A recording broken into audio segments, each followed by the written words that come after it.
इस नामांकन समारोह में उपस्थित एनडीए के जानदार और शानदार हमारे बूथ स्तर के साथीगण, पंचायत स्तर के साथीगण और हमारे प्रखंड स्तर के साथीगण यहाँ पर सभी उपस्थित हैं।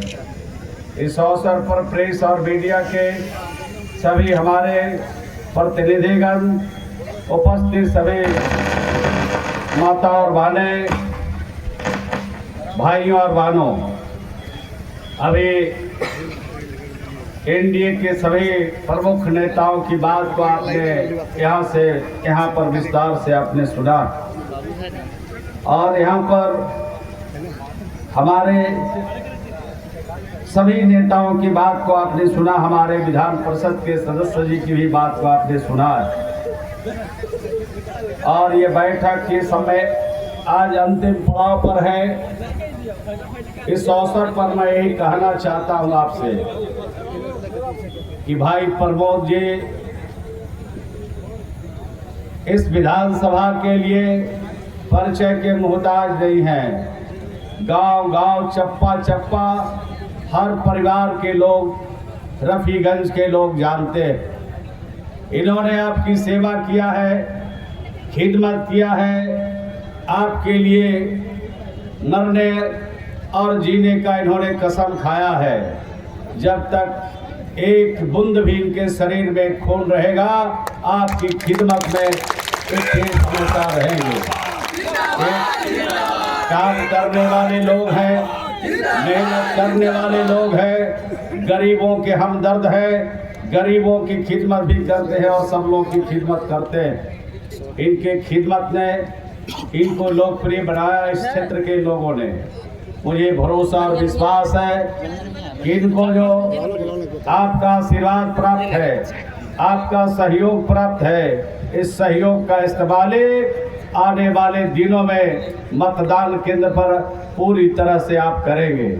हमारी जो एनडीए की सरकार है दिल्ली में, हमारे बिहार में जो सरकार है, देश के प्रधानमंत्री आदरणीय मोदी जी है और बिहार में हमारे लोकप्रिय मुख्यमंत्री श्री नीतीश कुमार जी, इन दोनों ने डबल इंजन की सरकार ने जो देश के लिए किया, बिहार के लिए जो खास करके किया, उसका जोड़ा देश का कोई राज नहीं लगा सकता। नीतीश कुमार जी ने जो काम किया, बिहार के हर घर में रोशनी पहुंचाया, बिहार के हर लोगों का खिदमत किया। न उन्होंने जात देखा, न उन्होंने धर्म देखा, न उन्होंने मजहब देखा, सबके लिए काम किया और कोई घर बिहार का बचा हुआ नहीं। चाहे हिंदू हो, मुसलमान हो, सिख हो, ईसाई हो, चाहे कोई जाति और कोई धर्म हो, सबको उन्होंने सम्मान देने का काम किया। आज बिहार की तस्वीर 20 वर्षों में बदली है। यहाँ बुजुर्ग लोग भी बैठे हैं, हो सकता है जिनकी उम्र 20 साल, 22 साल, 25 साल है, उस नौजवान को बिहार के बारे में ठीक से जानकारी नहीं है। लेकिन जो हमारे बुजुर्ग लोग हैं, जिनका उम्र 50 है, 40 है, 60 और 65 और 70 वर्ष के जो उम्र के हमारे बुजुर्ग लोग हैं, उनको सबको मालूम है कि 2005 से पहले बिहार का क्या हालत था और 2005 के बाद बिहार की क्या हालत हुई है। बिहार की हालत में तब्दील हुई है, परिवर्तन हुआ है, सबको इस बात का एहसास है और सिर्फ विश्वास, आस्था, एहसास ही रही है पूरा नीतीश कुमार जी के ऊपर और एनडीए की सरकार के ऊपर पूरा भरोसा। वैसे का हमारा बिहार देश का पहला राज्य है जहां हमने 1,20,000 शिक्षक बहाल किया। इतनी बहाली देश के किसी राज्य में नहीं। लोग कहते हैं कि काम नहीं हुआ, आखिर अगर काम नहीं हुआ तो इसका जोड़ा कोई देश का राज बता दे कितनी नियुक्ति कहीं पर हुआ। ये देश का पहला राज्य बिहार है जहां 44,000 लड़कियों को हम लोगों ने पुलिस में भर्ती किया है। इतनी भर्ती देश के किसी राज्य में नहीं। तो हम तो जो काम करते हैं वो देश के लिए नजीर बनता है। जो काम करते हैं हमारा अनुकरण दूसरा प्रदेश करता है, दूसरा राज्य करता है। हम इस तरह से काम करते हैं। हमारी महिलाएं यहाँ पर कम बैठी है, हमारी लेकिन महिलाओं की चर्चा हमारे मन से हर नेता कर रहे थे, कह रहे थे कि हर महिला के, हर परिवार की एक महिला के खाते में 10,000 रुपया भेजने का काम मुख्यमंत्री जी और प्रधानमंत्री जी कर रहे हैं। एक बार प्रधानमंत्री जी ने दिल्ली से बटन दबाया तो 75 लाख हमारी जीविका की दीदियों के खाते में 10-10 हजार रुपया चला गया। कोई नहीं जानता था। जब मोबाइल में मैसेज आया तो हमारी दीदियों ने देखा, कल होकर बैंकों में गए कि ये सही वाला है कि गलती वाला है। जहां देश का प्रधानमंत्री ठप्पा लगाता है, विश्वास और भरोसा गांव की दीदियों में चला जाता है। ये काम हम लोग करते हैं। दूसरी बार हमारा जो ये विभाग है ग्रामीण विकास, इसी विभाग के द्वारा हम जीविका की दीदियों को आगे बढ़ाने का काम कर रहे हैं। दूसरी तिथि को फिर बिहार के लोकप्रिय मुख्यमंत्री जी ने पटना के कन्याबाग से बटन दबाया और बटन जैसी दबा 25 लाख जीविका की दीदियों में 10-10 हजार रुपया फिर चला गया। तीसरा जो 6 तारीख था इसी महीने का, इस महीने की तारीख में हमारे मुख्यमंत्री ने बटन दबाया, फिर 21 लाख जीविका की दीदियों के खाते में पैसा चला गया। यह पैसा जाता रहेगा, जैसे जैसे कागज उनका ठीक होगा वैसे वैसे उनके खाते में 10-10 हजार रोजगार के लिए जाता रहेगा। इसका नाम मुख्यमंत्री रोजगार योजना है और बिहार में 3 करोड़ महिलाओं को इस रोजगार में हमें शामिल करना है और 24 तारीख यानी 24 दिसंबर की तारीख अंतिम तय कर दिया हमने कि उस तारीख तक बिहार के 3 करोड़ जीविका की दीदियों के खाते में पैसा चला जाएगा। अब तो जीविका की दीदियों को लोग खोज रहे, पहले तो खोजते भी नहीं थे। ये हमारा पुरुष समुदाय कहता था ये झोला लेके ये महिला पढ़ी लिखी नहीं है, कहाँ जा रही है।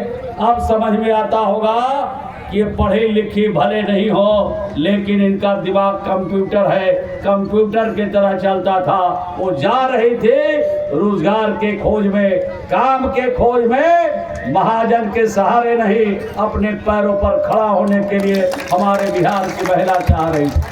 ये काम 2006 में हमने शुरू किया। इसके जवाबदेही बिहार के लोकप्रिय मुख्यमंत्री ने मुझे दिया। हमें लगा कि महिलाओं को संभालना आसान काम नहीं है, लेकिन महिलाओं को जब मैंने संभालने की कोशिश किया, आज बिहार में 11,35,000 से ज़्यादा आज बिहार में हमारा स्वयं सहायता समूह, यानी कितनी महिला, कितना परिवार इसमें जोड़ा, 1,44,00,000 आज पूरे बिहार में महिलाओं को हमने जीविका समूह में शामिल किया और भी शामिल हो रहे। जब से ये पता चला कि महिलाओं के खाते में 10-10 हजार रुपया महिला रोजगार योजना के माध्यम से आ रहा है, तो जो हमारे गांव की महिलाएं जीविका से जुड़ी हुई नहीं थी, जो हमारे शहर की गरीब महिलाएं जीविका से जुड़ी हुई नहीं थी, उन्होंने भी अब जीविका में जुड़ने का आशा व्यक्त किया है और कहा है हमको भी जुड़ना। उसके लिए हमने तय किया है, एक फार्म है 1 पन्ने का, वो फार्म भर के किसी बीडीओ के ऑफिस में जमा नहीं करना, किसी कलेक्टर के ऑफिस में नहीं जाना है, उनको ग्राम पंचायत में, हमारा ग्राम संगठन है, हमारा जीविका को उसको सीएम बोलते हैं। एक ग्राम संगठन, जिस ग्राम संगठन की होंगे उस ग्राम संगठन में वो फॉर्म को जमा करेंगे। हमारा जो सीएम है, जो काम करती है ग्राम के पंचायत के स्तर पर, उस फार्म की स्वीकृति जब दे देगी और कोई अधिकारी नहीं है, वो गांव की हमारी दीदियां है, गांव की हमारी बेटियां है, गांव की हमारी बहू है, गांव की हमारी माता और बहनें हैं, जिनको फार्म की स्वीकृति देना। तो आप सोच लीजिए कितना सरल तरीके से गांव की महिलाओं को रोजगार के क्षेत्र में हम आगे बढ़ा रहे। कुछ लोग कहते हैं कि ये चुनाव आ गया है, तो ये चुनावा को नहीं पैसा दे रहा है। ये चुनाव का पैसा नहीं है, ये महिलाओं का सम्मान का पैसा है, उनको आर्थिक सशक्तिकरण का पैसा है, उनको रोजगार के लिए है, उनके बच्चे और उनके परिवार के भविष्य निर्माण का पैसा है। ये पैसा लौटाने की जरूरत नहीं पड़ेगी और इसमें कोई सूद भी नहीं लगेगा। कुछ विरोधी लोग प्रचार कर रहे हैं, ये जैसे ही चुनाव खत्म होगा सब पैसा वापस करना पड़ेगा। आपको मैं बता दूं जानकारी के लिए, एक योजना और हमने चलाया जीविका की दीदियों के लिए, जिसका नाम है सतत जीविकोपार्जन योजना। हम ऐसे महिलाओं को चिन्हित किया, 2,01,000 महिलाओं को हमने चिन्हित किया जो ताड़ी बेच करके जिंदगी बसर करती थी, जो दारू बेच करके जिंदगी बसर करती थी, और एक तीसरा जिसका घर का कमाने वाला नौजवान दुनिया से चला गया, उनके आगे पत्नी है, उनके आगे 2-2 बच्चे हैं, उनके आगे 2 सास और ससुर है, उनके जीविका उपार्जन का जरिया नहीं है। उनको भी हमने चिन्हित किया। 2,01,000 बिहार में हमने ऐसे महिलाओं को चिन्हित किया और चिन्हित करके हमने 2-2 लाख रुपया उनके खाते में डालने का काम किया। उनके रोजगार के लिए, उनके जीविका उपार्जन के लिए डाला है। ये काम कोई आज हमने नहीं किया, ये काम 2016 में किया, 2017 में किया और वहीं से इसकी शुरुआत करके हम बिहार के महिलाओं को और बढ़ा रहे आगे। ये हमारी जो महिलाएं हैं, इनके लिए जो काम कर रहे हैं, अगर सुनिएगा तो लगेगा